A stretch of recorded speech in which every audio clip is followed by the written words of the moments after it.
Bonjour et bienvenue dans un nouvel épisode de Capitaine au Capitaine, le podcast pour changer de regard sur le leadership et développer l'attitude capitaine. Le télétravailleur sévit quotidiennement sur les réseaux sociaux pour le plus grand plaisir de plusieurs centaines de milliers d'aficionados. À l'heure où l'arbre du télétravail cache la forêt de l'équilibre pro-perso, cet humoriste sort la sulfateuse pour moquer la vacuité de nos boulots. Oh putain, mais butez-moi quoi. Oula. Non mais ma boîte mail c'est pas le courrier des lecteurs. Hein. Ah, les modules de formation obligatoires. Je suis en réunion avec moi-même là, je peux pas vous répondre. Je vous rappelle. Pas. Dans ces vidéos, on y retrouve la caricature de tous les symptômes tendances. On rit du monde du travail et de sa décadence. Incompétence, bore-out, burn-out et anglicisme à outrance, le télétravailleur moque tout haut ce que de nombreux salariés souffrent en silence. Ce personnage s'adresse régulièrement à trois invisibles acteurs. Stéphane, son collègue incompétent et qui est aussi son souffre-douleur. Thibaut, son alter ego à qui il confie ses malheurs. Et Antoine, son patron en carton aussi manipulable que manipulateur. Aujourd'hui, je reçois Clovis Henriot, le créateur de cette satire fiction, qui a créé ce personnage alors qu'il était un salarié en fonction. Il va nous raconter ce qui l'a amené à cette création et ce qu'il pense vraiment du monde du travail et de son évolution. Salut Clovis. Salut Baptiste. Ravi que tu sois là, on s'est rencontrés au festival RH il y a quelques mois. C'était, si je ne dis pas de bêtises, une de tes premières expériences scéniques. Oui et non, mais en tout cas, dans ce cadre-là et avec cette nouvelle carcasse ou enveloppe, en tout cas, de télétravailleur, ouais, c'était la première fois. Et je dois te dire, bon, voilà, moi j'étais séduit par déjà ta plume. Il y a du Audiard dans le texte et je pense que ça fait partie de ta marque de fabrique. T'abuses un peu, mais c'est gentil, ouais. Ben, non, il y a des bonnes punchlines que j'ai bien réutilisées. Ce que j'apprécie aussi dans ton humour, c'est que t'arrives à combiner à la fois un regard assez acéré sur le monde du travail et qui inclut tous ces acteurs, mais pour autant, on s'y inclut tous et on se sent pas jugé. Et on rit avec toi. Je vais revenir. Hein. C'est agréable. Attends, après. Oui, ok. Parce que là, je passe la pommade au début, tu vois. Okay. Voilà. Non, mais on rit avec toi et on rit de nous-mêmes en même temps. Ça fait du bien. Je trouve qu'il n'y a pas assez d'humoristes dans le paysage français qui s'attaque au monde du travail, alors que c'est un sujet qui touche quand même beaucoup de monde. De manière très simple, pour commencer, ça m'intéresserait que tu racontes un peu comment tu es arrivé à ce sujet et puis à ce projet du télétravailleur, parce que ça repose sur ton histoire aussi, c'est du vécu. Donc, Est-ce que tu peux nous raconter un petit peu le processus qui t'a amené à cette création ? C'est à la fois un accident, mais un accident, l'accident d'un véhicule que je conduisais, quoi. Donc il y a une partie qui ne m'appartient pas et il y a une partie effectivement qui m'est due, quoi, parce que c'est moi qui ai pris cette décision, même si on m'a un peu aidé, de quitter le salariat pour me consacrer à la création de contenu sur les réseaux sociaux et de dépeindre, hein, comme tu l'as dit dans l'introduction, des scènes d'un personnage qui est chez lui en télétravail, mais ça va. J'espère, en tout cas, c'était l'objectif.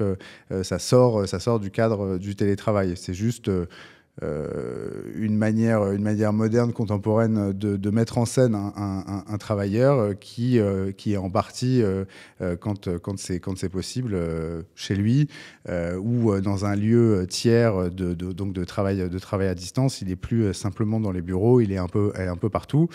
Et c'est ce que tu disais, ce qui remet un petit peu en question, remet en perspective un petit peu la frontière de la vie personnelle et de la vie professionnelle. Donc toi, tu étais dans le secteur de la banque, hein, si j'ai bien retenu. C'est ça, ouais. Et tu faisais quel type de fonction ? Parce que le télétravailleur est dans un rôle un peu obscur, on ne sait pas bien ce qu'il fait d'ailleurs. Toi, c'était quoi ton activité salariée ? Alors encore aujourd'hui, même si je l'ai quitté depuis quelques temps, j'ai encore du mal à savoir ce que je faisais.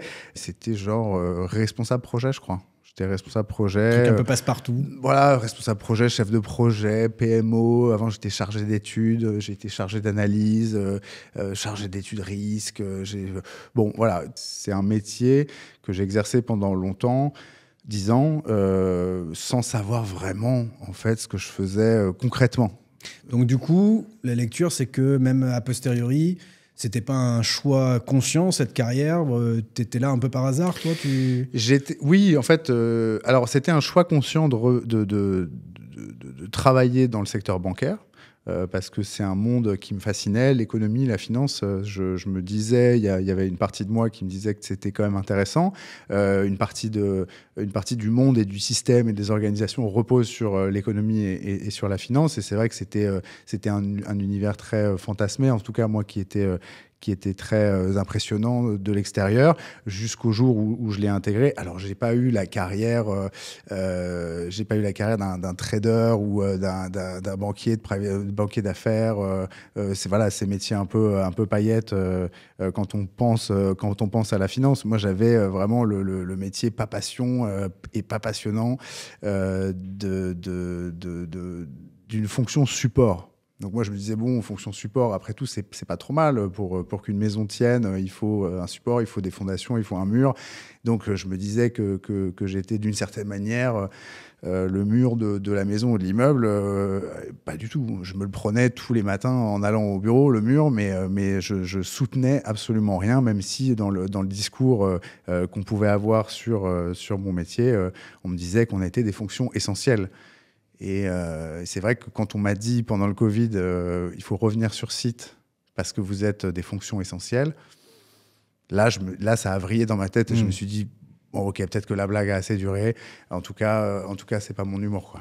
Donc c'est à ce moment-là que tu sens comme une tension interne entre ce que tu fais, peut-être remise en question de l'histoire que tu te racontais à ce moment-là. Et ce que je disais dans l'intro, tu es encore en poste quand tu crées la chaîne. Tu commences à faire ces vidéos, c'est ça, hein? Ouais, aux grandes dames de mon employeur, ouais. Et c'est eux qui viennent te dire, attends, parce que là, ça commence à prendre un peu du succès, tu commences à avoir un peu de visibilité. Au début, tu faisais ça... C'était un vrai projet ou c'était vraiment un truc passion que tu faisais à côté? Non, au début, c'était plus une béquille existentielle. C'était quelque chose qui me servait à voir venir, mais d'un point de vue de ma santé mentale. Ça me permettait de me dire, je suis pas tant en prison que ça, parce que en fait, comme j'ai ce moyen d'expression, c'était une thérapie, c'était une catharsis. Au début, ça parlait à peu de gens, ça me faisait surtout du bien à moi. Et puis en fait, au fur et à mesure que je créais, que je produisais du contenu, je me rendais compte que les messages ou le fond, parce que la forme vraiment laissait à désirer au début. Je dis pas que c'est parfait aujourd'hui, loin de là, mais en tout cas, voilà, je trouve que c'est monté un petit peu en qualité sur la forme. Et en fait, au fur et à mesure, le compte a grossi. Et moi, parallèlement, j'avais envie de dire des choses. Je me disais, tiens, il y a peut-être quelque chose à faire, il y a des choses à dire, c'est sûr, quelque chose à faire peut-être. Et quand je dis qu'on m'a aidé, c'est que effectivement mes RH que j'embrasse m'ont suggéré en fait un changement de voie en disant, bon, écoute, si ton sujet ça va été le golf ou la cuisine, on n'aurait peut-être rien dit, mais là ton sujet c'est le travail et en l'occurrence le tien, donc ça pose problème. En fait, on peut pas laisser ça comme ça, on peut pas t'interdire de faire ce que tu fais, mais on peut pas t'encourager non plus. Donc ils étaient embêtés. Moi, j'étais très amusé de cette situation. Et dans la manière qu'ils ont eu d'aborder le problème, entre guillemets, je me suis dit, putain, mais barrons-nous, quoi. Vite, barrons-nous. C'est-à-dire que, effectivement, tu as un salarié qui coche les cases, hein, parce que j'étais pas, tu vois, tu ouvres mon dossier RH, il y a rien, tu vois. Enfin, il y a rien. Il y a rien pour me virer. Tu demandes à mon manager de l'époque, que j'embrasse aussi, alors est-ce qu'il bosse bien? Bah ouais, il fait ce qu'on lui demande, il fait peut-être pas plus, pas moins, mais en tout cas, il est vraiment au bon niveau, quoi, le niveau 0. Et donc, c'est ce qu'on appelle un peu le quiet quitting ou le brown out. Enfin, je sais plus le moyen. Mais démission silencieuse. Ouais, de démission silencieuse, de trucs de m'en demandez pas plus, je fais le job. Non, mais je fais le job et ça n'ira pas plus loin parce que de toute façon, je suis pas incentivé, je suis pas encouragé à faire plus, mais je suis suffisamment professionnel pour pouvoir faire ce qu'il faut. Et derrière, moi, je suis dans cette situation-là et ils me disent. Oui, mais tu comprends que la situation ne peut pas durer, etc. Je dis, en fait, moi, si je fais ça, c'est aussi parce que je m'ennuie profondément. Et donc, j'ai toujours besoin de travailler, de produire, d'avancer, etc. Et j'ai l'impression qu'à ce job-là, je ne peux plus avancer, je peux plus, et je postulais parallèlement, enfin, je passais des entretiens de mobilité interne pour aller dans un autre job, dans une autre direction. L'inspection générale, pour ne pas la nommer, qui est une filière un peu prestigieuse, s'il en est, du monde bancaire. Et les entretiens s'étaient plutôt bien passés. Encore un mensonge de plus que je m'étais fait à moi-même, parce que ça, passer des entretiens, je sais vraiment bien faire. Après, si tu regardes vraiment l'authenticité de la démarche... et est-ce que c'est vraiment ce que je voulais faire? Non, rétrospectivement. Mais je m'étais monté une histoire dans la tête en me disant c'est en bougeant, parce que la mobilité, c'est une affaire de mouvement. Tu bouges quelque part dans une autre direction et ça se passera sans doute mieux. En tout cas, c'est la rationalisation que j'ai faite, c'était celle-là. Et peut-être heureusement, ou malheureusement, j'en sais rien. De toute façon, je ne sais pas ce qui se serait passé parce que ça ne s'est pas passé. Les RH sont venus me chercher en me disant, écoute, voilà... Ce qui serait quand même pas mal, c'est que voilà, qu'on t'accompagne vers un projet de mobilité externe, voilà, pour le dire de façon assez franche. Et j'ai dit, c'est marrant parce que moi, je comptais sur vous pour appuyer ma démarche de mobilité interne, ou en tout cas de voir dans cette situation d'un salarié en bore-out, qui est en souffrance, avec des énormes guillemets, de lui trouver des solutions.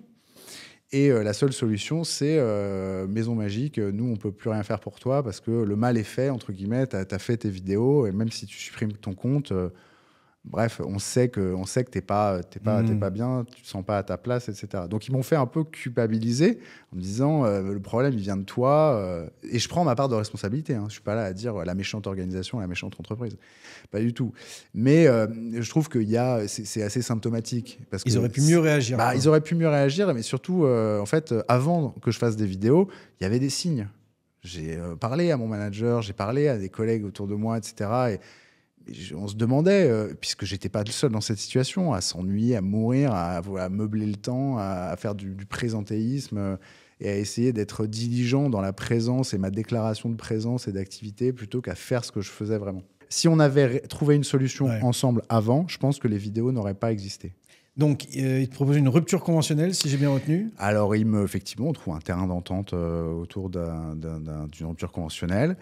Donc, du coup, ça te permet de lâcher le bord de la piscine, si je peux dire, et de te consacrer 100%. Là, tu n'as plus le choix. C'est ça.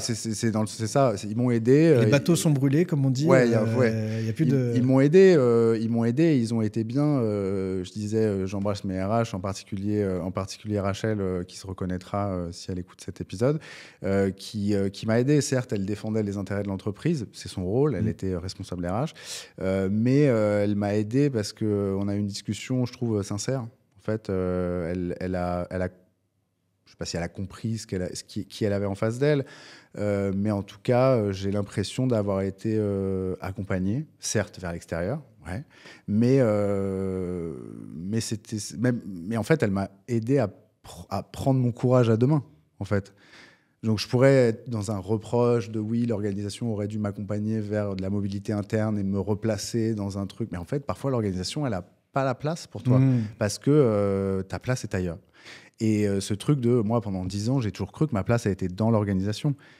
Mais en fait, ma place, elle est dans le système, mais pas au sein d'une organisation. En tout cas, pas au sein d'une grande organisation comme une banque. C'est vrai qu'on a tendance, un des échappatoires au spleen, au mal-être salarial, c'est l'entrepreneuriat, ce qui est ton cas aujourd'hui. Est-ce que tu pourrais envisager de revenir dans d'autres conditions en étant salarié, ou est-ce que pour toi, c'est vraiment un non-retour? Non, chaud. Non, en vrai, là, chaud. Chaud. Je crois que tous mes copains, entre guillemets, artistes ou créa autour de moi, ils vivent avec cette frousse-là. Ils vivent avec cette trouille de ça va s'arrêter du jour au lendemain. Ce truc c'est fait pour tout le monde. Tout le monde est capable d'être entrepreneur. Enfin, à son compte, entrepreneur, c'est un bien grand mot. Je ne suis pas tout le monde. Je sais que c'est moyennement fait pour moi. Et que, en gros, j'apprends en marchant, quoi. Je suis pas un entrepreneur né. Parce que ça, je remarque, et il n'y a pas besoin d'être un entrepreneur né ou hyper succès, à succès, quoi, pour se rendre compte qu'il y a des contraintes énormes en fait à l'entrepreneuriat, fiscales notamment, c'est-à-dire que tu donnes tout pour ton entreprise et on te prend tout. Non, mais on te prend quand même beaucoup. Et c'est vrai que parfois, ça peut être un peu désincitatif. Si tu es dans une logique maximaliste de dire, tiens, l'entrepreneur, je veux me faire un maximum de pognon et tout, en fait, très vite, tu vas rencontrer des barrières pour te dire, bah non, mon pote, tu vas pas du tout faire un maximum de pognon. Tu vas payer ton dû. En fait, comme un salarié paye des cotisations sociales, des impôts, etc., bah, un entrepreneur va payer lui-même. Et en plus, ça va être, il va les découvrir un peu.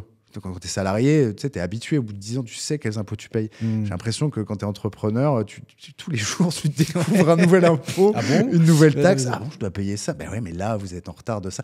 Oui, mais parce que moi, je ne savais pas qu'il fallait payer ça. Mais c'est parce que c'est en N-2. C'est parce que, d'accord. Ça, c'est normalement, c'est sur le N-1. Donc là, c'est tout de suite. Ouais. Mais là, c'est par rapport à l'année dernière. Et l'année prochaine, ça va peut-être changer parce que les règles vont changer.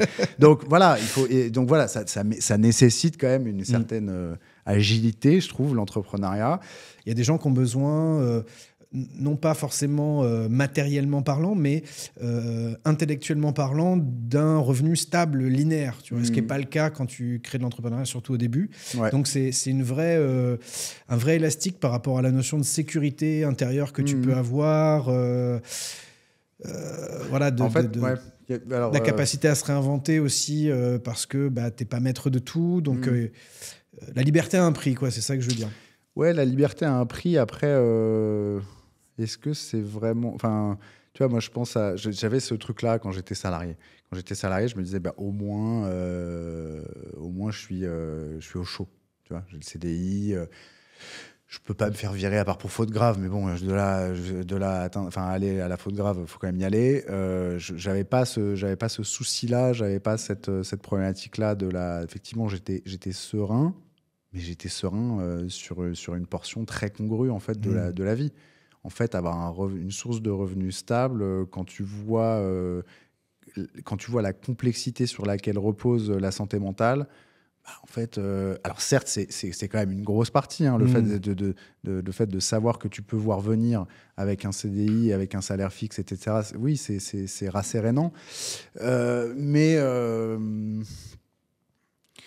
il y a quand même dans le salariat subi, il y a quand même dans le fait de ne pas être à sa place, que ce soit dans l'entrepreneuriat ou dans le salariat d'ailleurs, quelque chose de très flippant, d'encore plus flippant que l'insécurité liée à la non-perception d'un revenu stable, à mon sens. Et en fait, justement, j'en étais arrivé à ce point de rupture-là. C'est-à-dire que je me suis dit, oui, certes, ça coche la case, mais ça coche pas la case suffisamment fort. J'ai l'impression que la case était cochée au crayon de bois, tu vois. Je me suis dit, putain, en fait, on peut l'effacer à tout moment, cette case du revenu stable, du CDI, du salaire qui tombe, etc. D'autant que le salaire n'était pas non plus mirobolant. On me disait souvent, ah là là, mais t'es quand même bien payé et tout. Non, enfin, j'étais, oui, correctement payé, évidemment, je vais pas me plaindre. Mais en fait, ça ne méritait pas le mal-être, le mal-être dans lequel j'étais au quotidien. Où savoir, tous les jours, je me lève et je me dis, putain, butez-moi, mais cette fameuse phrase qui est un peu ton gimmick, qui est mon gimmick, mais qui est vraiment ce truc. Je pense qu'on avait tous au bout des lèvres et qu'on peut tous avoir un peu au bord des lèvres dans des situations où on préférerait. Évidemment, c'est une figure c'est une métaphore, mais on préférait mourir, se soustraire à la situation. En fait, c'est ça. On préférait ne pas être là parce que c'est non, la réalité, j'ai pas envie de la vivre, quoi. Donc, tu crées ce personnage du télétravailleur en plein confinement. Donc, c'était le grand, voilà, la grande transition vers le monde du télétravail. Je le crée pendant le confinement et ça commence à marchoter. Je monte à 2-3 000 abonnés, je crois, et puis je flippe. Je me dis, putain, si mon employeur tombe là-dessus, donc là, on est en 2020-2021, si mon employeur tombe là-dessus, je vais me faire virer, ça va très mal se passer. Et surtout, justement, j'avais cette frousse de l'entrepreneuriat, de me dire, si je me lance dans ce projet, j'avais fait un peu stand-up, tu vois, je me suis dit, putain, c'est galère quand même. Donc, j'y crois pas. En fait, j'y crois pas. J'ai pas les balls. On va pas y aller. J'ai supprimé mon compte. J'ai supprimé toutes mes vidéos. J'en ai fait 150, je crois. J'ai tout supprimé. Et je me suis dit, et mon boss me propose une sorte de promotion, une espèce de mobilité en carton en disant, ouais, tu vas voir, le job est super intéressant. Et effectivement, c'était intéressant sur le papier, comme souvent. Hein. Et au bout de 2 semaines et demie, je crois, j'avais fait le tour et je me suis dit, en fait, c'est encore pire qu'avant, quoi. Et donc voilà, on refait un cycle et je monte vraiment, je crée le télétravailleur et avec la, entre guillemets, je sais pas trop ce mot, mais avec la DA ou l'édito qui est l'édito d'aujourd'hui, en août 2023, au lendemain de mon mariage. Ok, et là, donc du coup, aujourd'hui, je n'ai pas fait le calcul, sur l'ensemble des réseaux sociaux, tu en es à... quelque chose comme 300 000 abonnés. Ok. Mais tout le monde ne connaît pas encore. Est-ce que tu peux nous raconter, c'est toujours mieux quand l'artiste pitch lui-même, est-ce que tu peux nous raconter un peu ce personnage du télétravailleur ? Ouais. Alors ce personnage, c'est comme je le disais à ma RH, c'est un personnage, c'est pas moi. Donc je leur ai dit, c'est un personnage, c'est pas moi. Moi je fais mon taf, vous ouvrez mon dossier RH, il n'y a pas de problème, tout va bien. J'ai encore insulté personne, j'ai encore envoyé mon agrafeuse dans la gueule de personne, donc c'est un personnage. De là à vous dire que c'est un rôle de composition, je m'y risquerai pas. Parce que c'est vrai que oui, c'est un personnage, mais qui se base quand même sur mon expérience vécue, mais aussi sur l'expérience vécue de mon entourage dans ces bullshit jobs. Mais c'est le secteur bancaire, mais c'est agro, c'est la mode, c'est le monde des agences, c'est le monde de la pub, c'est le monde du marketing, de la com, etc. Et je me dis, il y a quand même des grands, ces espèces des grandes universalités, ou enfin des grands schémas que tout le monde applique. Bon. Et donc je me suis dit, ce serait cathartique, et ce serait intéressant de donner à voir un peu l'absurdité du monde du travail vécu par des gens de tous les jours. En fait, je me disais, moi, mon histoire, elle n'est pas intéressante. Tu vois, et c'est vrai, en fait, mon histoire personnelle, elle n'est pas intéressante, elle est hyper banale, on s'en fout, tu vois. Par contre, quelqu'un de banal dans un monde universel, oui, plus ou moins, comme le monde du travail, qui est, je ne sais pas si c'est de plus en plus absurde, mais j'ai quand même tendance à penser que l'absurdité est croissante. C'est intéressant de voir comment quelqu'un de banal vit l'absurdité du monde du travail, mais même de la vie en général. Et donc, de voir un peu comment l'absurdité du monde du travail peut faire évoluer quelqu'un de lambda en quelqu'un d'insupportable. En fait, comment l'organisation, comment la société... quel impact, en fait, la société ou l'organisation a sur les individus. Parce qu'on sent, pardon de t'interrompre, mais on sent que ce personnage, bon, il est bien cortiqué, il sait réfléchir, on ne le sent pas feignant de nature, non, mais non. Il a clairement pas envie. Par contre, c'est un personnage qui fait part aussi de ses états d'âme très facilement, y compris un peu de manière sous-jacente à son patron de temps en temps. Oui, plus ou moins subtil. Souvent subtil, très subtil, plus ou moins. Non, mais qui reste dans cette situation quand même. Bah ouais, parce que il est confondu en fait dans son rôle. Il n'a pas de solution. En fait, il n'a pas de solution. Je pense qu'il est conscient. Parce qu'il est encore en écriture, le personnage. C'est-à-dire, il est pas encore fini. Il est, je trouve, bien campé. On commence à le dessiner. Mais dans l'écriture de ce personnage, il y a un combat entre ce qu'il est ou ce qu'il était et ce qu'il est en train de devenir, et son aigreur, sa méchanceté vis-à-vis de son collègue Stéphane, elle s'explique par sa souffrance, en fait. Et la question, une question que je trouve intéressante, en tout cas c'est une question interne, c'est pourquoi Stéphane, son collègue, qui quand même se fait cracher à la gueule, mais tous les jours, pourquoi il continue à l'appeler ? Pourquoi c'est quoi leur relation ? C'est qui ce gars, tu vois ? C'est qui cette espèce de gars hyper résilient qui a l'air, parce qu'on l'entend pas, en plus c'est hyper malhonnête de la part du télétravailleur, ou en tout cas, tu vois, pourquoi on l'entend jamais ? Il n'a pas droit de réponse. On devine à peu près, mais en fait, est-ce que Stéphane, c'est le personnage... C'est le con que dit le télétravailleur. Est-ce que c'est ce gars qu'on voudrait inviter un mercredi soir parce qu'on a un dîner, tu vois, et on va le mettre en bout de table ? Est-ce que c'est vrai? Est-ce qu'il est vraiment si con que ça? Est-ce qu'il est vraiment si incompétent que ça? Est-ce qu'il n'a pas lui aussi une histoire à raconter? Et est-ce que l'histoire qu'il a racontée, elle n'est pas au final plus intéressante que celle que le télétravailleur dépeint à travers ses halfologues, c'est-à-dire voilà, ce espèce de dialogue sans qu'on puisse entendre les répliques de. Tu serais pas en train de nous faire un teaser pour la saison 2 là? Je sais pas. Est-ce que c'est subtil? Je sais pas. Nous lâche des infos. Voilà, ok. On est toujours preneur de scoop ici, tu sais, donc tu te lâches quand tu veux. Hein. Mais je voulais équilibrer d'entrée de jeu quand même ce gars hyper aigri du télétravailleur en le faisant dialoguer avec Thibaut. Thibaut, qui était son stagiaire, qui est devenu son alter ego parce qu'il travaille maintenant sur au même niveau du râteau organisationnel, hiérarchique. Et là, il se confie déjà de façon plus profonde. Et Thibaut, c'est un mec de la nouvelle génération. Donc, il ne se laisse pas marcher dessus. Il ne va pas laisser passer t'es gentil, mais on n'en ferait pas un élevage. Il ne va pas laisser passer des pics, en fait.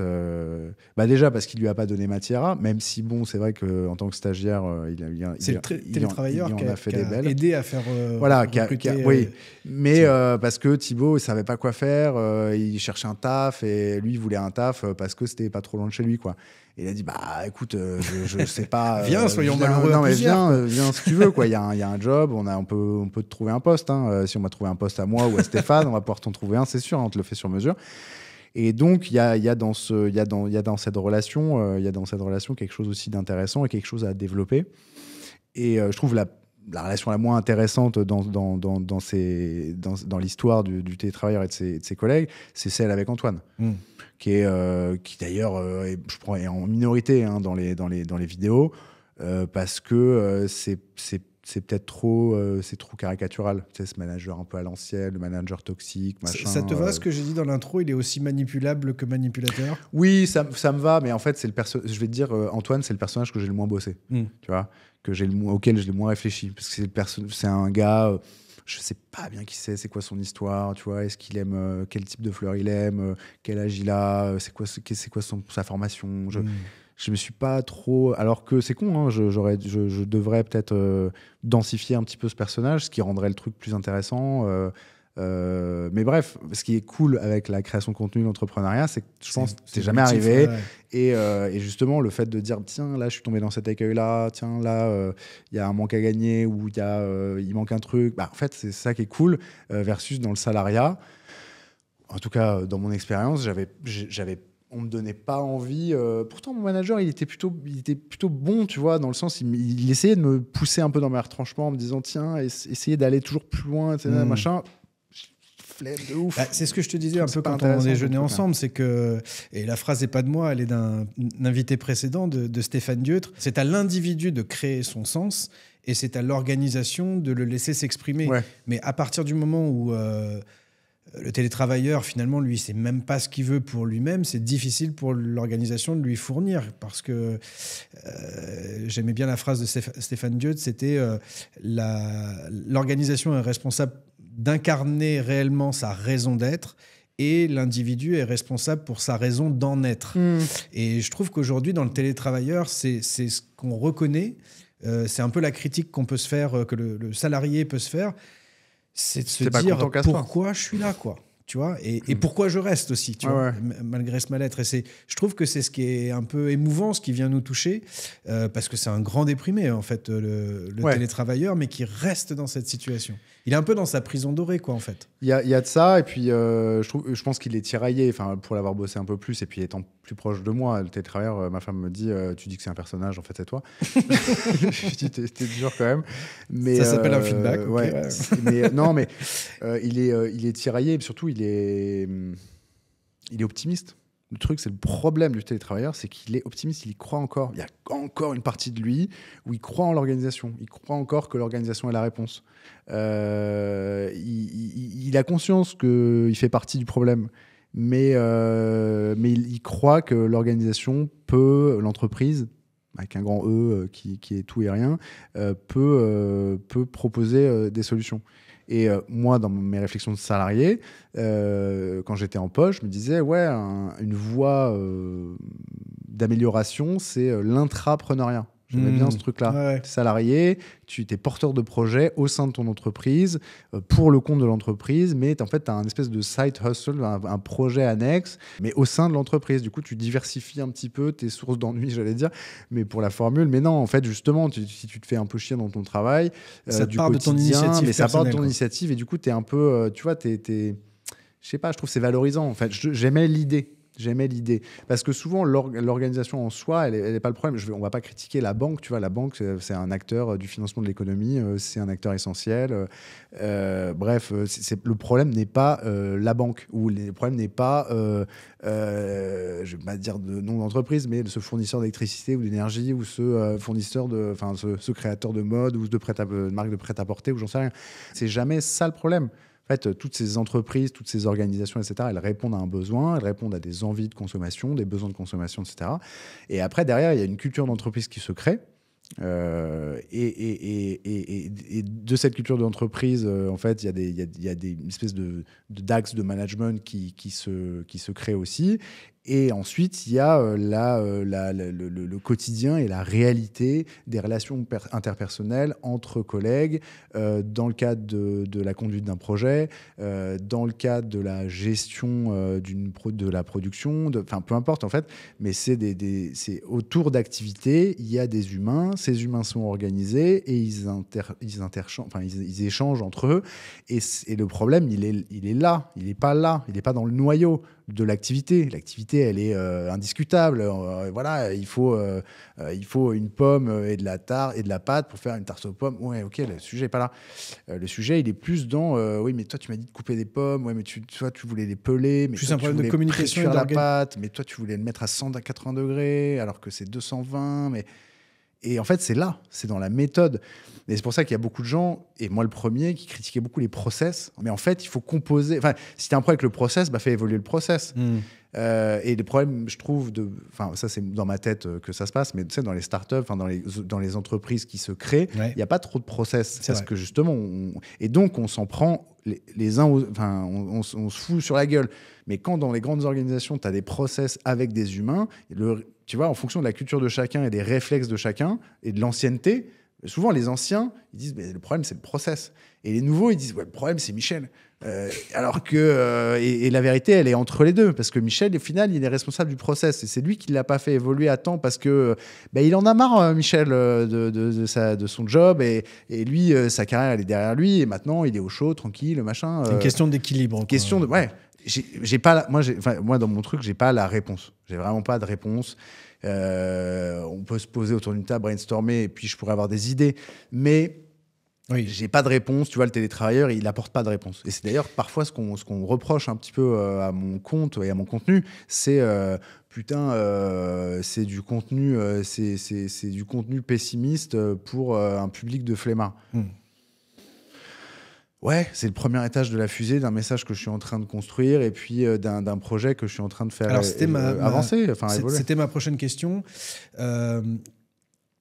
Tu t'adresses à qui? Parce que la réponse évidente, ce serait les salariés, enfin les alter ego existants du télétravailleur. Mais je pose la question, tu t'adresses à qui et quel message, en termes d'impact, je veux dire, au-delà du message humoristique, quel message tu as envie de passer? Qu'est-ce que tu souhaiterais idéalement que ça déclenche chez les autres? En fait, quand tu produis quelque chose, tu le produis parce que tu avais une idée. Cette idée, tu l'as transformée en projet parce que tu as travaillé pour le développement, la construction et la réalisation de cette idée. Et une fois que le projet il est sur la table, il t'appartient plus. Okay. Tu vois, donc en fait, le truc, c'est si on peut en faire quelque chose, si des gens peuvent exploiter ce truc-là, l'utiliser. Je vois, il y a des gens, parfois, ils m'envoient des messages et tout. Ils me disent oui, est-ce qu'on peut utiliser une de tes vidéos parce que j'ai une formation sur tel sujet et du coup, j'aimerais bien en message introductif faire de la vidéo pour faire un peu un icebreaker, enfin, en tout cas, briser la glace sur tel et tel sujet. Donc, tu vois, si ça peut servir à ça, trop bien. Si ça peut dire voilà comment il faut pas faire en entreprise, si ça peut servir à comment ne pas faire, que ça serve de contre-exemple. Si c'est un truc de création de contenu pour aider les gens qui veulent se lancer à la création de contenu en disant voilà, lui, il était salarié, il avait aucune compétence en montage, en storytelling, en machin, et puis il a un peu appris sur le tard et il a fait ça. Bon, c'est un peu pourri, mais au moins ça a le mérite d'exister. Tu vois, il sait pas, je sais pas, dans l'idée, ouais. il s'est pas arrêté à son incompétence. Enfin, il s'est pas dit bah tiens, je suis incompétent, je vais pas faire. Il est incompétent, ok, mais il a quand même fait. J'en sais rien. En fait, c'est ce truc de tu fais et puis ensuite derrière, les gens ils le reçoivent comme ils veulent, ils l'utilisent comme ils veulent, ils l'exploitent comme ils veulent. Après, moi perso. J'aimerais. Enfin, l'impact, c'est un impact déjà sur ma vie, sur ma santé mentale. Je vais beaucoup mieux. Déjà, je vais beaucoup mieux. Tu vois, je me sens beaucoup mieux, je dors mieux, je mange mieux, je prends plus de plaisir dans la vie à me lever, je relativise plus facilement une mauvaise nouvelle. Donc ça m'a servi à moi en termes d'impact. Ça a été vraiment un game changer, comme on dit. Non, mais ça a vraiment changé quelque chose en moi. Et après, en termes d'impact sur les uns et les autres, j'ai beaucoup de messages hyper sympas. Alors j'allais dire, tu as parlé des haters, entre guillemets, enfin des messages un peu qui sont pas très constructifs. C'est souvent l'écueil quand tu fais de la création. Enfin, quand tu fais quelque chose, tu te concentres surtout sur ce qui t'arrive dans la gueule et ce qui t'arrive dans la gueule de façon négative. Et quel est le retour qu'on t'en donne principalement ? Est-ce que c'est ça fait complètement écho à ma situation ? Quels sont les autres retours, les autres types de retours ? Les retours, ils sont majoritaires et je remercierai jamais assez les gens qui me suivent de me suivre et de m'encourager en fait parce que les likes, enfin on dit les likes, les partages, les commentaires, etc. Ça reste des petits tics, tu vois, dans une grande masse que sont les réseaux sociaux. Mais à moi je lis tous les commentaires, j'essaie de répondre à un maximum de gens quand il y a une question qui est posée. Je suis assez engagé, on va dire, vis-à-vis de ma communauté. Et même si je réponds pas tout de suite, en fait, les questions, je les ai en tête. Et il y a des besoins qui ont été exprimés. Lesquels ? Du genre, il faut que ça change. En fait, le message global, la synthèse, c'est merci parce qu'il faut que ça change. C'est pas possible. On peut pas rester comme ça plus longtemps, en fait. Donc, en fait, j'ai l'impression que c'est un cercle un peu vertueux entre moi qui poste du contenu et les gens qui m'encouragent à en poster toujours plus, en fait, parce que j'ai l'impression qu'il y a une machine qui est en train de se... Et puis, je suis pas tout seul, hein. Enfin, le truc, c'est que je suis pas tout seul à créer du contenu sur ces sujets-là. Il y a plein de gens qui commencent à rejoindre le mouvement. Il y a des gens qui étaient là avant moi. Il y a des gens qui sont arrivés après. Mais en tout cas, il y a un mouvement qui c'est pas une case, je le disais en intro, c'est dans le domaine humoristique. Bon, je dis pas que je connais tout, mais j'ai pas l'impression que ce soit, vu l'ampleur du phénomène, j'allais dire, de manière sociétale, c'est pas une case qui est très concurrentielle dans l'humour français. Alors c'est moins. Personne n'en a fait sa spécialité comme toi. C'est moins concurrentiel que le métro ou les sites de rencontres ou la vie matrimoniale. Mais c'est quand même, il y a quand même de plus en plus d'ex-salariés qui se reconvertissent à l'humour. Ouais. J'ai des exemples en tête. Tu veux pas les nommer, tu veux pas nommer la concurrence, c'est ça ? Non, mais c'est pas la concurrence, c'est d'autres voix en fait. Ouais. C'est d'autres voix. Je trouve que on peut avoir le même thème, le même sujet. Oui, tout à fait. Traiter sous son angle. Traiter chacun avec un angle singulier. Et il y a juste un point d'attention. Je pense il faut pas essayer de trop faire d'overlap. Faut essayer de faire ça en bonne intelligence. Il faut communiquer entre nous. Et voilà, essayer de faire ça en respectant des codes éthiques un peu ou déontologiques je veux dire, et je suis à l'aise pour dire que moi-même j'ai parfois dû faire les frais de certaines maladresses.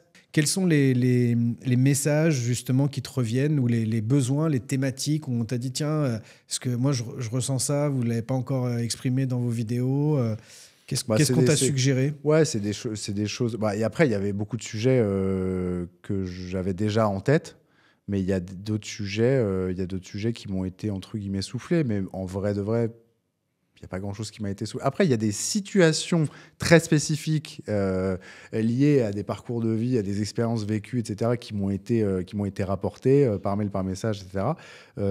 Que j'ai traduit en vidéo. Notamment, je pense à une vidéo où c'était une opération de la com interne, où ils avaient distribué aux salariés des agendas papier, en mode bonne année, voilà les agendas de 2025. Et donc, dans ces agendas, dans 2 agendas papier, on a mis un golden ticket, un peu comme dans Charlie et la chocolaterie, là, où tu gagnes c'est un bon, quoi, un ticket pour aller visiter l'usine de Willy Wonka de chocolat. Et là, c'était c'était des golden tickets pour gagner une journée avec un membre du CODIR.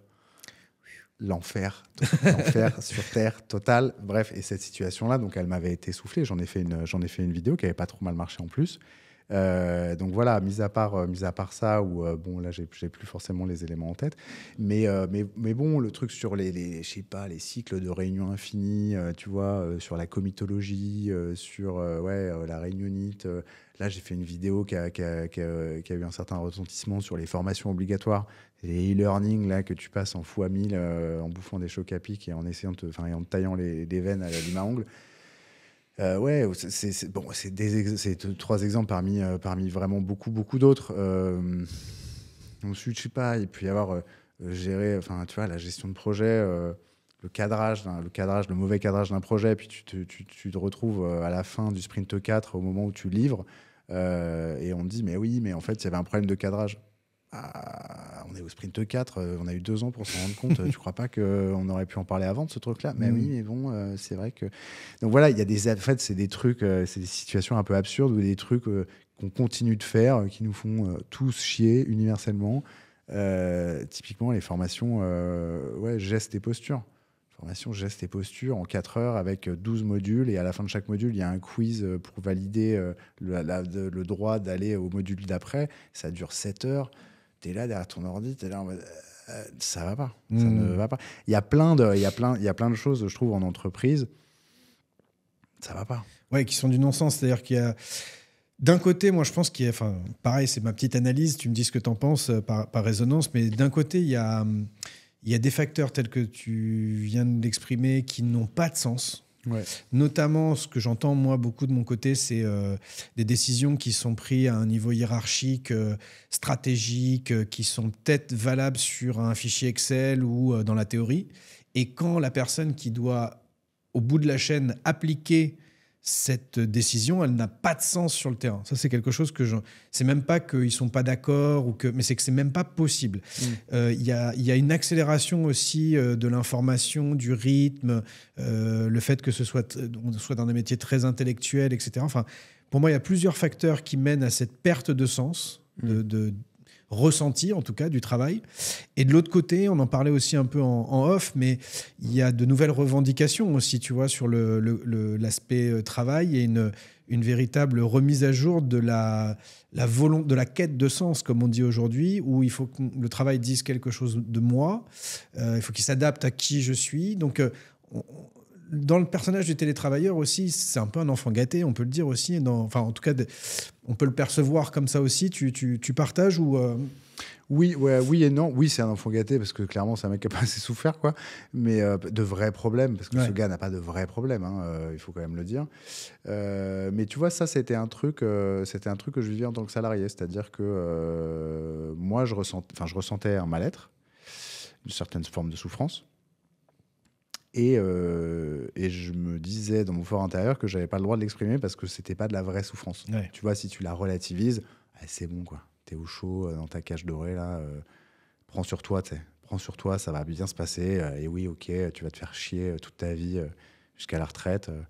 Mais bon, le salaire il va tomber, l'intéressement, le remboursement du titre d'un resto, j'en sais rien. Donc ouais, il y avait un truc de, c'est pas de la vraie souffrance. Bah ça, je suis désolé, mais c'est de la merde en fait. Enfin, je trouve, il n'y a pas de vraie souffrance, fausse souffrance. En fait, si tu sens que t'es pas bien, bah t'es pas bien, mec. En fait. Donc oui, certes, t'es pas sur un théâtre de guerre, ta maison elle a pas brûlé, tu sais, enfin t'as pas perdu toute ta famille dans un attentat. Certes. Pour autant, est-ce que tu te sens pas mourir à petit feu?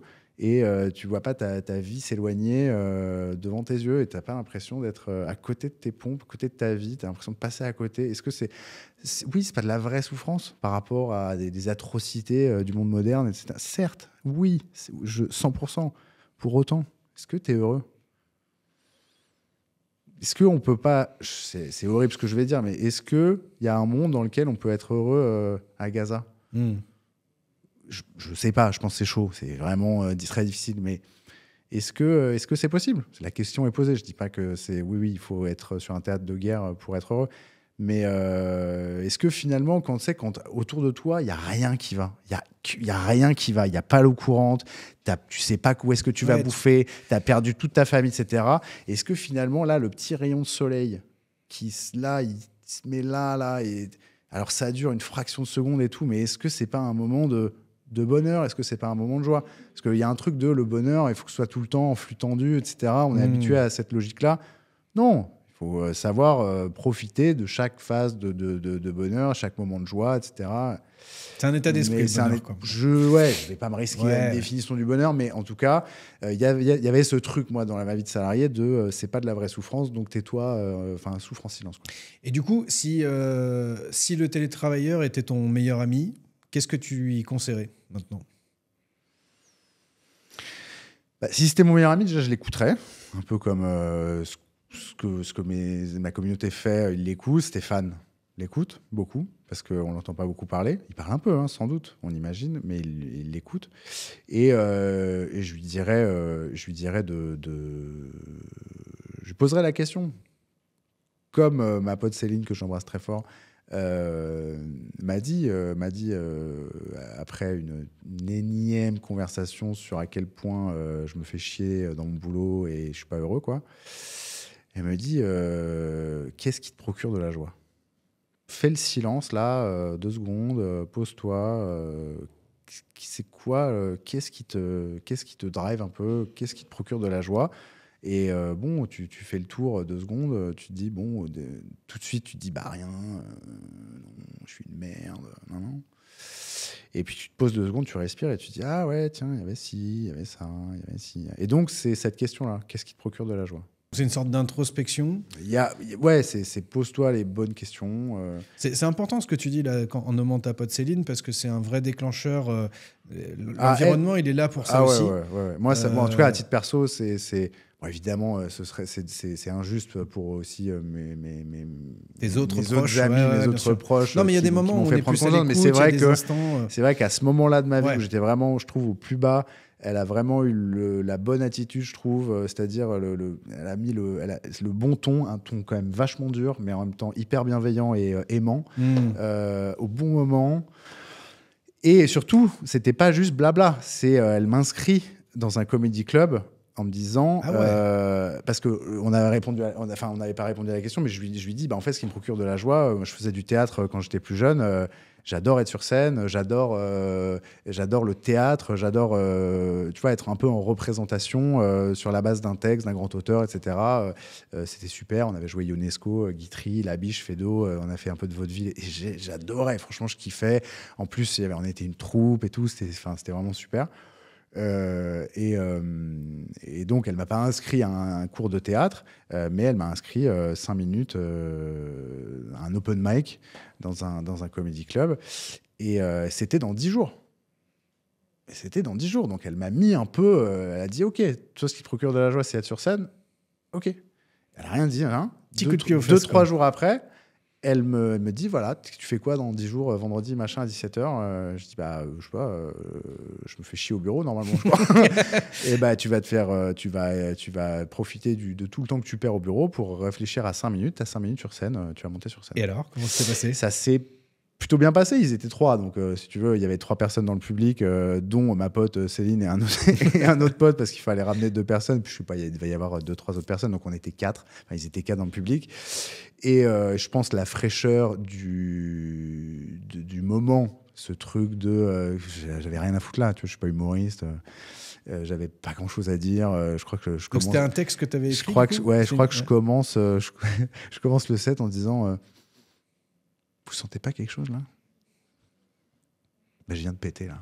Ah oui, d'accord. Non, mais attendez. C'est pas encore arrivé jusqu'à vous. Tu vois, ça te fait marrer, c'est sympa, mais tu vois, et je pense que c'est du deuxième. Ouais, bien sûr. Non, mais tu vois, et c'est ce truc, et je pense que les gars qui étaient dans le public, ils se sont dit, c'est quoi ça veut dire, hein. Le gars, il est inscrit. Mais toi, du coup, c'est un vrai déclic, quoi. Ouais, ces rires que j'ai obtenus sur une blague foireuse, pour faire un mauvais jeu de mots, il a été libérateur. Je me suis dit, putain, on peut faire rire les gens. Peu importe pourquoi ils ont ri. Pourquoi? Ben ouais.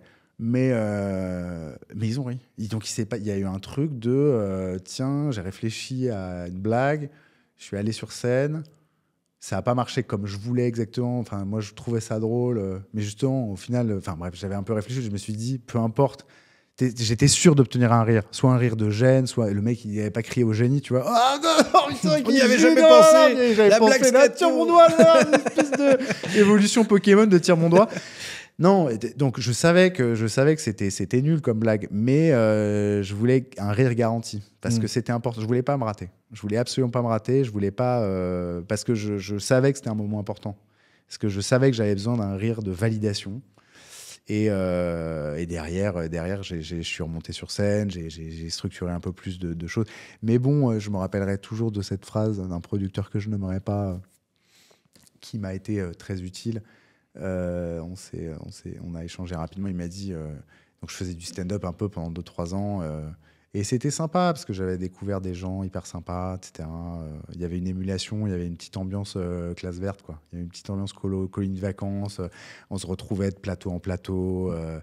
Moi, comme j'étais pas bon, j'étais obligé de monter un plateau pour pouvoir jouer jouer sur scène, etc. Et bref, ça attirait des gens, donc par intérêt, par sympathie, peu importe, on s'en fout. Au final, on a passé un très bon moment. Enfin, moi, j'en ai vraiment des très bons souvenirs. Et ce gars, en sortant de scène, il m'avait dit, tu sais, si t'es pas drôle, sois au moins intéressant. Et je sais pas, ça m'avait marqué. Ça m'a marqué parce que je me suis dit, putain, c'est ni drôle ni intéressant, mon truc. Et donc, je suis parti. Je me suis dit, ok, j'ai plus rien à faire ici. Je l'ai pas pris mal, hein, je l'ai pris bien. En fait, je l'ai pris au pied de la lettre. Ouais. Je me suis dit, ok, est-ce que donc s'il me dit ça, et donc moi, par rapport à ce que je produis sur scène, putain, c'est vrai. Enfin, je suis pas drôle, je suis pas intéressant. Est-ce que la scène fait partie de tes projets d'avenir? Carrément. Ouais. En fait, le stand-up, j'ai pas respecté. En vrai, j'ai pas respecté la scène. J'y allais parfois avec une idée. Je tenais 12 minutes, je prenais la scène en otage, enfin le public en otage. J'ai vraiment pas respecté le stand-up. Mais c'était une phase importante. Pas de pas respecter la scène, mais de vivre ça, c'est-à-dire que de dire ok, le stand-up c'est pas du ping-pong, quoi. Parce que t'as pas ce rire direct à travers les vidéos. Enfin, c'est pas du live, tu l'as peut-être différemment. Je dis pas que c'est. T'as de la dopa, parce qu'en fait le rire, ça te procure des endorphines, quoi. Le rire que tu provoques, il te provoque des endorphines, et la case est cochée avec les réseaux sociaux quand tu reçois des likes, des commentaires, des partages. Ça, c'est de la sérotonine. La sérotonine, pardon, ouais. Non, mais le rire, t'as raison. Le rire, c'est ça, les rires, les pleurs, voilà. Les émotions fortes, ouais. Endorphines. Donc en fait, le même, c'est un peu le même mécanisme hormonal. Partant de cette phrase de si t'es pas drôle, sois moins intéressant. J'ai mon pote, je remercie beaucoup de gens dans cet épisode, mais mon pote Douglas, que j'embrasse vraiment très fort, et que je remercierai jamais assez pour l'opportunité qui m'a donné de monter sur scène une nouvelle fois dans vraiment des très bonnes conditions, parce qu'il m'a proposé de participer à un TEDx. À la base pour faire une espèce d'interlude humoristique, mais avec le temps il m'a dit non, on va te mettre un peu comme tout le monde, intervenant comme tout le monde, quoi. Et donc pendant 1 mois et demi, c'était la crise, parce que il m'a dit voilà, le thème c'est 2039, faut faire 12 minutes, qu'est-ce que tu as à me proposer? Je dis là j'ai rien, quoi. Et donc en un mois et demi, sans rien tester, à part juste en tapant la balle, lui et moi, par téléphone pendant de longues heures, on a co-construit, il faut quand même rendre à César ce qui appartient à César, un set où je me suis dit, putain, je vais jamais durer 12 minutes. Et au final, je fais ce TEDx au Théâtre de la Madeleine, tu vois, excusez du peu, quoi, 750 places, truc, c'est super, quoi. Et avec un coach, une metteuse en scène, enfin vraiment un truc, les conditions parfaites. Flipper. Je me dis putain, ça va pas marcher, ça va pas faire rire. Et putain, je fais 25 minutes, quoi. En fait, il y a un truc, tu sais, c'est ça que j'aime bien avec la scène. Il se passe un truc, en fait. Il se passe un truc de ouf. C'était hors du temps. Et justement, là, j'étais plus dans la prise d'otage. Je sentais que le public était avec moi. Bon, on est tombé sur vraiment un public méga bienveillant. C'était très cool et tout, parce que quand tu regardes, enfin, j'ai regardé après coup, tu vois tous les défauts et tout. J'étais en mode, oh putain, je suis pas sûr que même la vidéo, j'avais envie de la sortir. Bref, il y a tout ce truc après de t'es hyper critique. La scène, c'est quand même brutal, hein.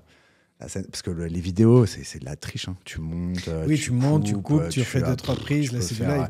Tu peux mettre des petites, ils appellent ça l'école dure, ils appellent ça du tag à la soin. Tu rajoutes toujours des petits bruitages, des trucs qui font que bon voilà.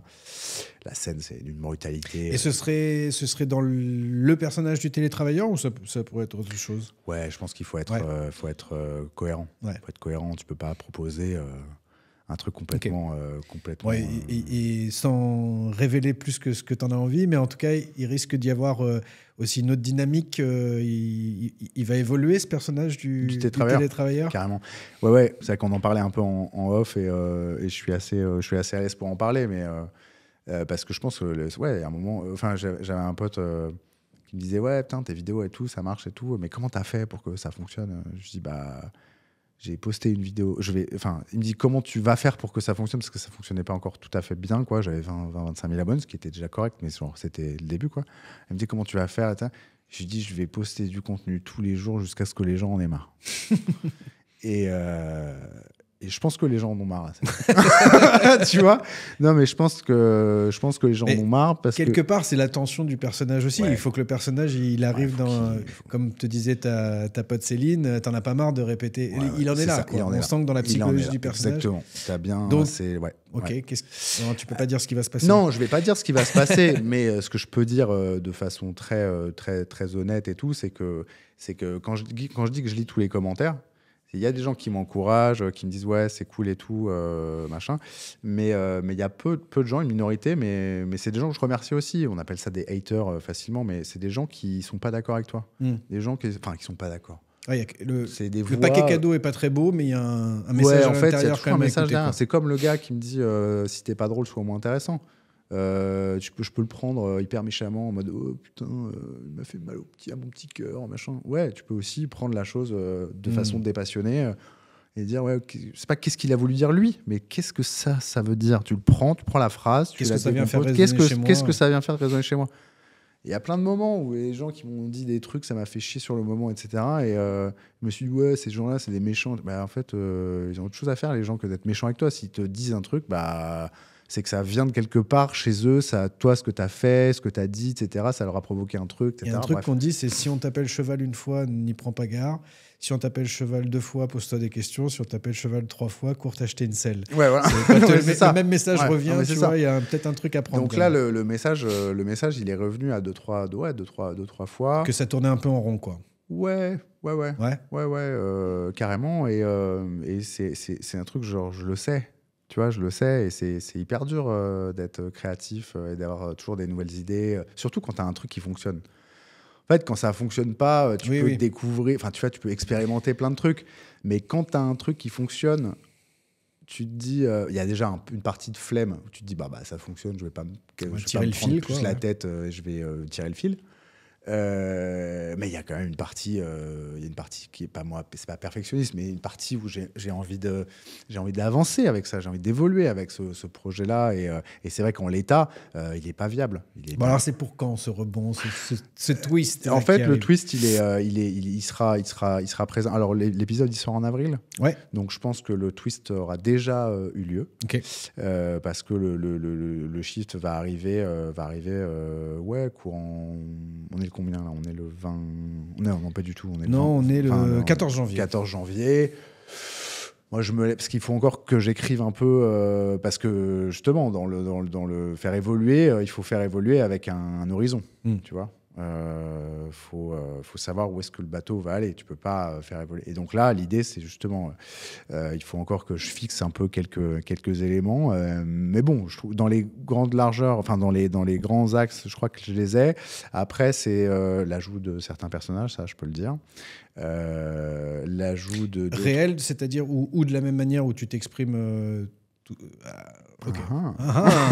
On veut en savoir beaucoup, monsieur Marin. Non, okay. mais je te dis que je te réponds comme ça parce que j'en sais rien. Je te dis, c'est ça. Justement, il y a ça.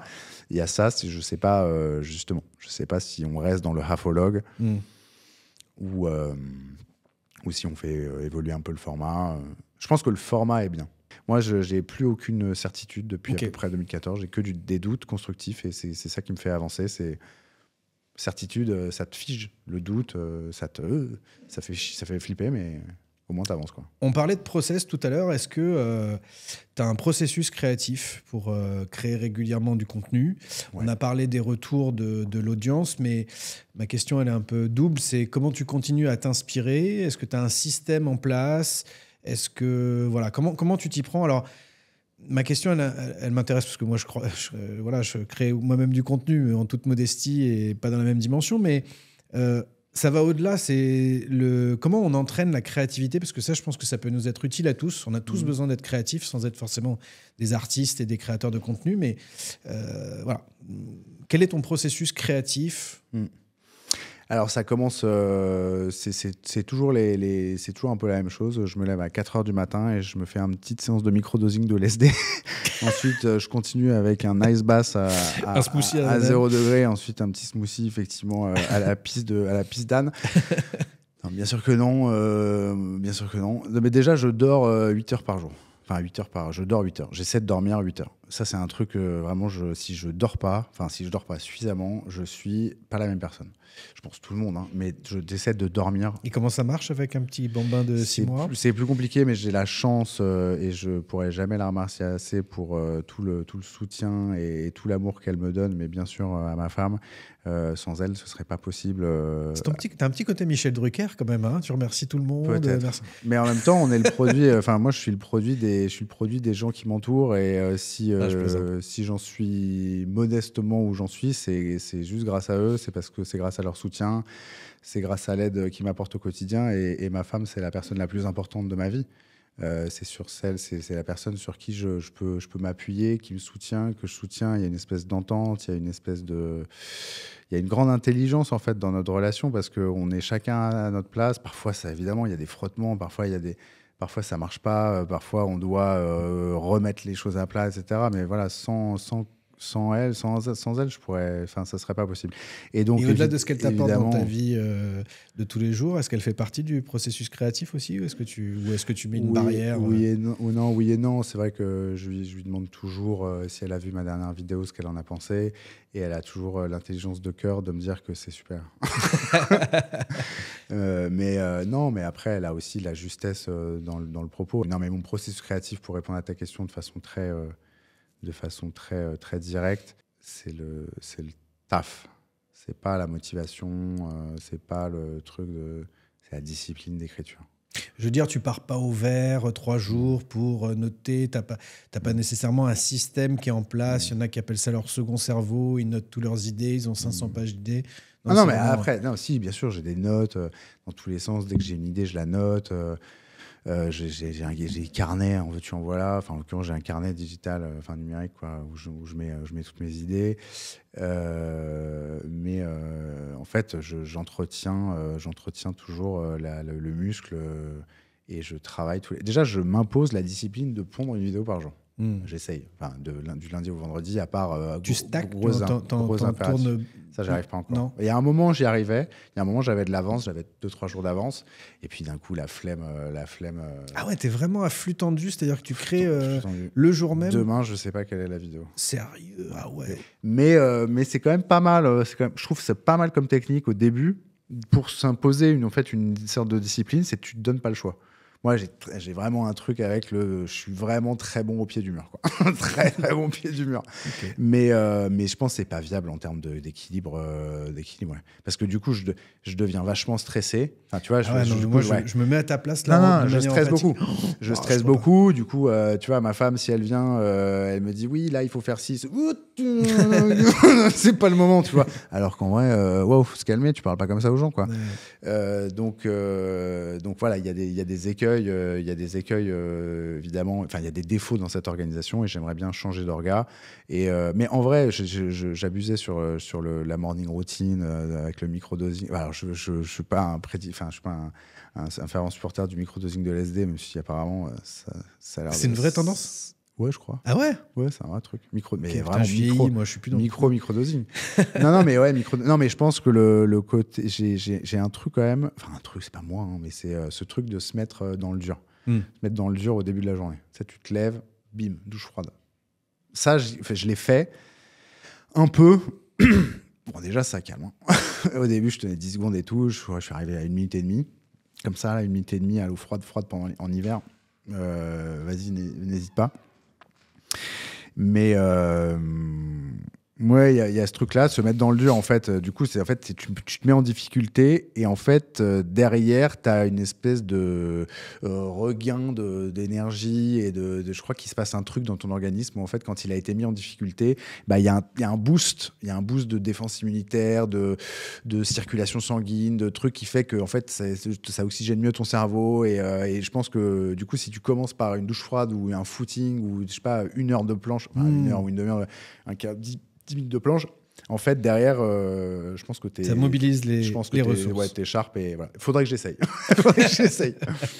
J'ai une petite séquence qui s'appelle Top 3. Le but du jeu, c'est que ce soit des réponses les plus spontanées possibles et les plus courtes possibles. T'es pas obligé de développer, mais voilà, il faut que ce soit l'automatisme. Ouais. Top 3 des travers de l'entreprise qui t'agacent le plus. T'as dit spontané. Alors, le gars, il a préparé. Non, je déconne. Tu m'as dit quoi? Top 3 des travers de l'entreprise qui t'agacent le plus. Alors, le premier truc qui m'agace, c'est des gens comme moi qui prennent pas le courage nécessaire pour se casser parce qu'ils n'ont rien à faire là à la base. Donc, en fait, le premier problème de l'entreprise, c'est les gens qui sont dedans. C'est pas l'entreprise en elle-même. Pour moi, c'est la première chose. Il y a des gens qui sont dans l'entreprise qui n'ont rien à faire là. Soit ils n'en ont pas conscience, soit ils n'ont pas le courage d'en sortir, soit ils sont vraiment keblo. C'est-à-dire qu'ils ont pas le choix. Et là, c'est plus compliqué. Okay. Ça, c'est le top 1. Le top 2, c'est des gens qui sont aussi très incompétents humainement, qui répliquent leur comportement nauséabond dans l'entreprise. Des gens qui ne sont pas soignés. En fait, des gens qui ont un problème de gestion de leurs émotions, qui ont des problèmes qui reportent leur mal-être sur les autres. Ouais, ça c'est chaud. Enfin, genre, allez vous faire soigner, quoi. Mais de la même manière que des gens qui se mettent en couple alors qu'ils ne sont pas prêts, en fait. Et du coup, ça fait des drames, ça crée Enfin, c'est terrible. Puis après, ils font des enfants et tout, c'est terrible. Ou alors des managers qui recrutent des stagiaires. Enfin, du coup, ça fait des... Non, mais c'est horrible. C'est horrible. En fait, il y a des gens, ils sont tout verts, ils ont 20 ans, ils arrivent fraîchement d'école, naïfs et tout. Voilà. Ils se font parler comme de la merde, ils se font casser en deux et ils se cassent. Et ils disent, non, plus jamais l'entreprise. Wow. Wow, ça va pas. Enfin, bref. Ça, c'est voilà. T'en as un troisième ? Et le troisième... Ouais, les gens qui commencent leur mail par sauf erreur de ma part, quoi. Sauf erreur de ma part. Non, mais c'est un truc facile. Non, mais c'est un truc facile. Mais en fait, c'est les formulations. On tombe. Manque d'authenticité. Ça, c'est moins grave. Ça, c'est beaucoup moins grave. Mais quand même, je trouve il y a la fausse bienveillance. Il y a la fausse bienveillance, mais ce truc de les formules un peu faciles et les postures faciles dans lesquelles on tombe et desquelles il n'est pas hyper difficile de sortir. Il n'y a pas besoin de formation, il n'y a pas besoin. Enfin, tu vois, il y a juste un petit effort de lucidité et de générosité, parce qu'il y a un peu de ça. En fait, en entreprise, on arrive un peu, tout nous est dû. Et puis, dès qu'on monte dans la hiérarchie, plus on monte dans la hiérarchie, plus tout nous est dû. Et donc, il y a un côté, il faut redescendre un peu, quoi. Oui, tu es tout en haut, tu es N+12 de tout le monde, mais redescends un petit peu, tu seras d'autant plus apprécié par la base. Les 3 plus gros kiffs en tant qu'indépendant. La flexibilité des horaires. C'est-à-dire que c'est pas je me lève à 11h, c'est trop bien. Mais si je veux me lever à 11h et te coucher à 4h. Et me coucher à 4h, je le fais. Le fait de pouvoir promener mes chiens dès qu'ils me cassent trop les bonbons, je peux le faire. Le fait de pouvoir être adaptable vis-à-vis de l'emploi du temps de ma femme, qui est elle plus établie, cabinet d'architecte, indépendante et tout, où elle a pas mal de taf. Donc il y a une flexibilité, il y a une agilité dans notre orga domestique qui est précieuse. Aller au golf quand tu veux. Aller au golf quand je veux, même si j'y vais quand même de moins en moins. Mais non, j'adore. Hein. Mais c'est vrai, c'est vrai qu'aller, oui, non, on parle pas assez, mais aller au golf quand même, ça c'est trop bien. Les 3 points communs entre Clovis et le télétravailleur. Principaux points communs, parce que l'amour de la langue française et sa diversité, sa richesse, sa complexité, sa subtilité, bref, l'amour de la langue française. La conscience professionnelle, parce que le télétravailleur, il a beau être aigri, méchant, tout ce que tu veux, il est quand même là, alors qu'il aurait pu avoir tout envoyé valser. Et moi, j'ai un grand respect pour le travail. Et le 3e point commun, ça va faire hyper arrogant, mais l'esprit.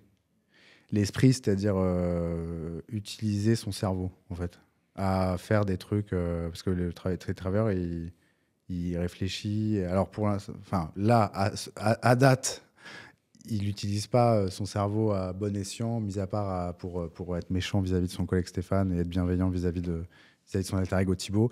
Mais l'esprit, c'est-à-dire, on a un cerveau et charge à nous de l'utiliser, enfin, de l'entretenir et de l'utiliser à son plein potentiel pour faire ce qu'on aime et ce qu'on est. Voilà.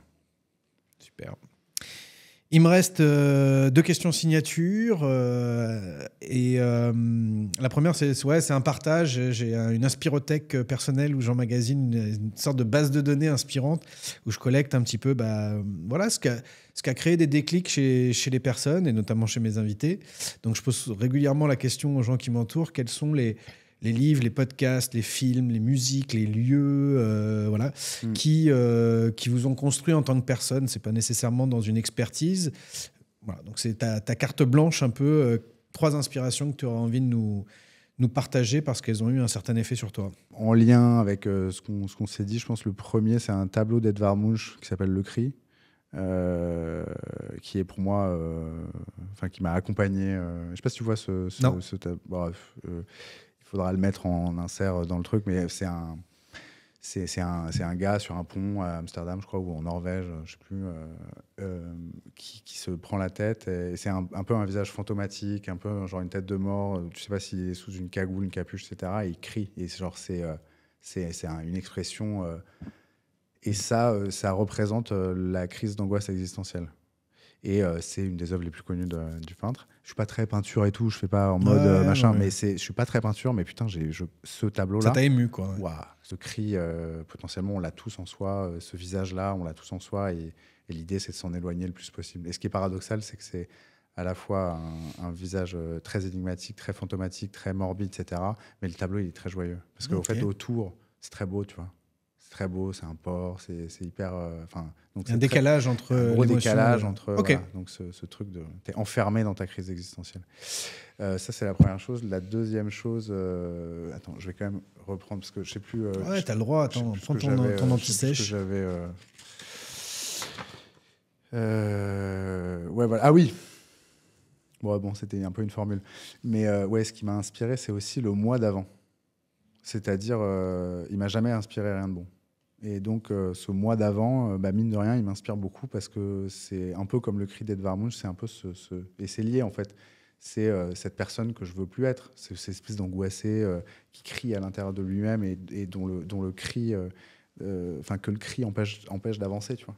Et donc, ce mois d'avant, il m'inspire un peu, il me contre-inspire, quoi.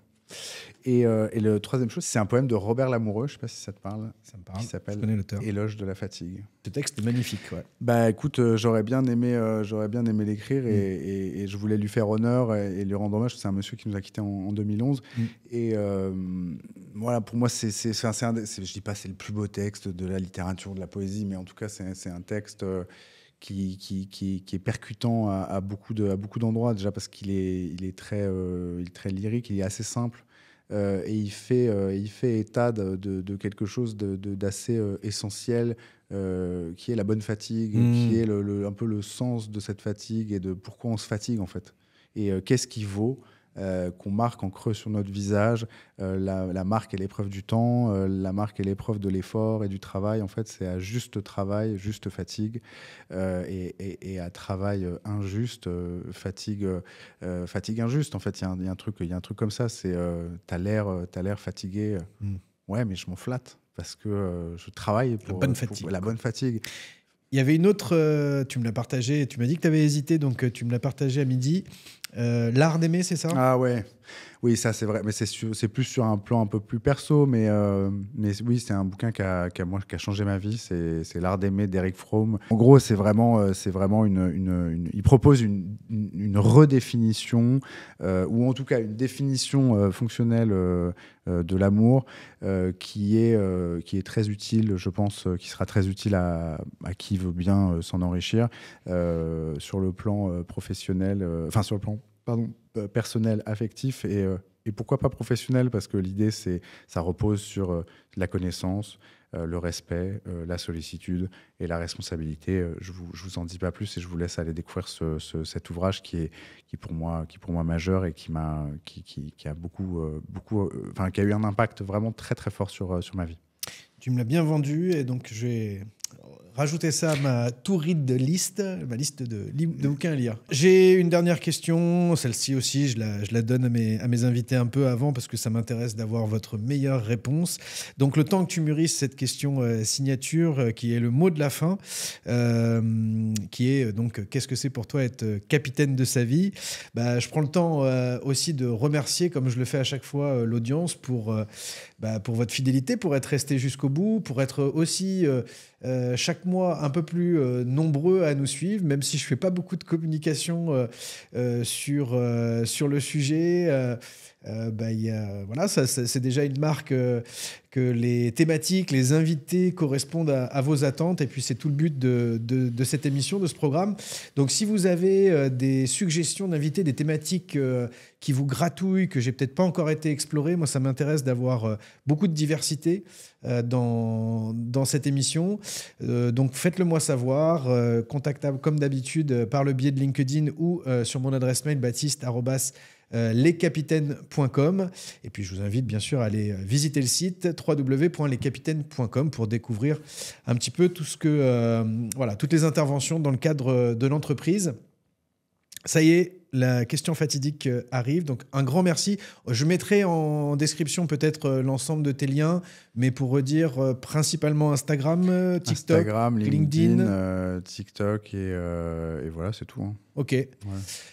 Sous le nom de Télétravailleur, à chaque fois. Normalement, vous allez me trouver, ou Clovis Henriot, le Télétravailleur, enfin voilà. Super. Voilà. Merci pour ces échanges. Ravi d'en savoir un petit peu plus sur Clovis aussi et sur le personnage et les suites qui vont arriver. Il me reste à te poser cette question. Qu'est-ce que c'est pour toi être capitaine de sa vie ?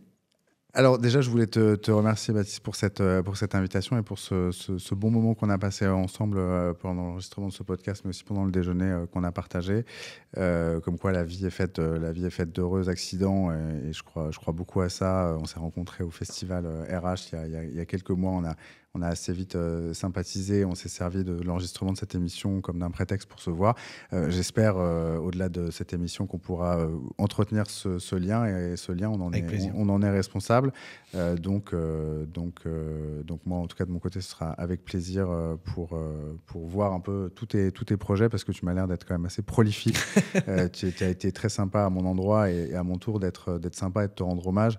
C'est quand même plaisant et admirable de voir des gens qui sont porteurs de projets, porteurs d'une flamme qu'ils entretiennent et dont ils prennent soin, animés par des valeurs quand même, je trouve importantes et qui circulent dans des organisations parfois un peu compliquées, et qui essaient d'être au cœur du changement, au cœur d'un mouvement vers plus de générosité, n'ayons pas peur de le dire, plus d'amour à la fois entre humains, mais aussi entre les humains et les organisations et vice-versa. Donc bravo à toi, bravo pour tout ce que tu entreprends.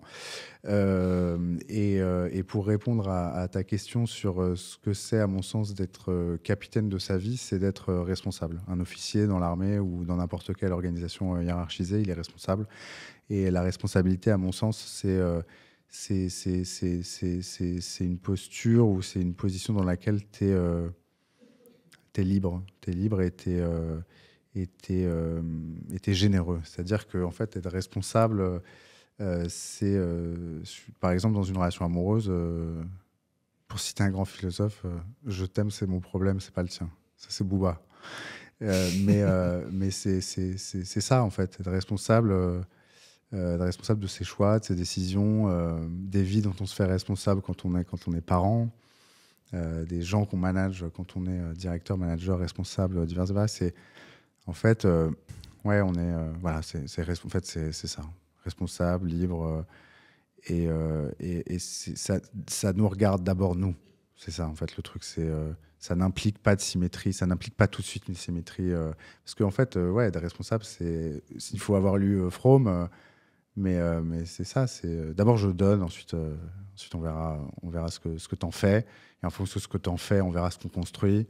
Mais c'est ça. C'est pas juste assumer la conséquence de ses choix, de ses décisions et de ses actions, c'est s'engager de façon libre, consentie, dans des relations, dans des projets, et d'abord être dans le don, la générosité, avant d'être dans le ROI. Voilà. Merci Clan Vissorio. Avec plaisir, Baptiste. I am the master of my fate. L'important n'est pas ce que tu es, Captain, my captain. mais ce que tu as choisi d'être.